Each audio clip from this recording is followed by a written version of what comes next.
दोस्तों, कहानी की नई सीरीज में आप सभी का स्वागत है। इस कहानी का नाम है राजा और हंस। तो चलिए शुरू करते हैं अपनी कहानी टीवी पर।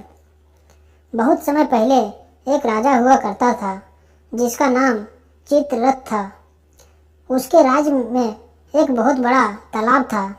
तालाब के चारों तरफ सुंदर फूल और वृक्ष लगे हुए थे।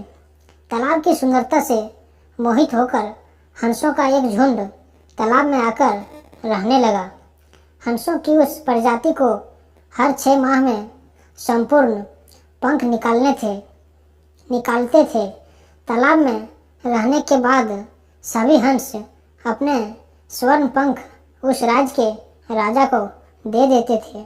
इस प्रकार राजा को भी हर 6 महीने में बहुत सारे स्वर्ण पंख मिल जाते थे।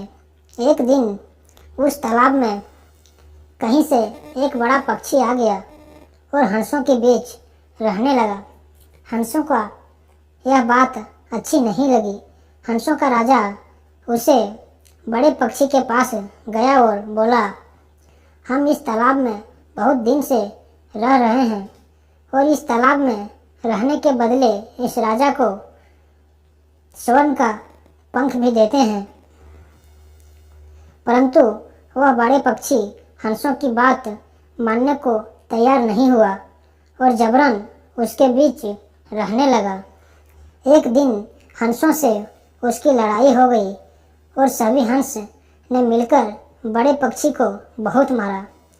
बड़ा पक्षी फिर भी तालाब छोड़ने को तैयार नहीं हुआ और राजा के पास जाकर सभी हंसों की शिकायतें करते हुए बोला, महाराज, यह हंस इस तालाब में किसी और को नहीं रहने देता और तो और आपसे भी नहीं डरता।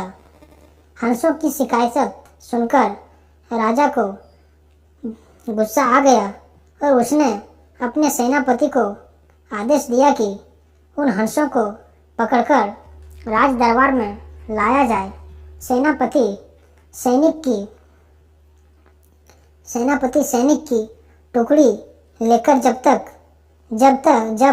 तालाब के पास पहुंचा तो सैनिकों के आक्रामक देवर देखकर हंसों का राजा सब समझ गया और अपने साथी हंसों को लेकर दूसरे राज्य के तालाब में चल गया।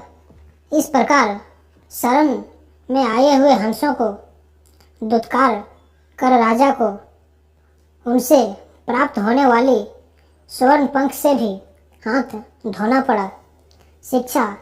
राजा और हंस की कहानी से हमें शिक्षा मिलती है कि स्वर्णगत और कभी दुष्कर्म नहीं करना चाहिए।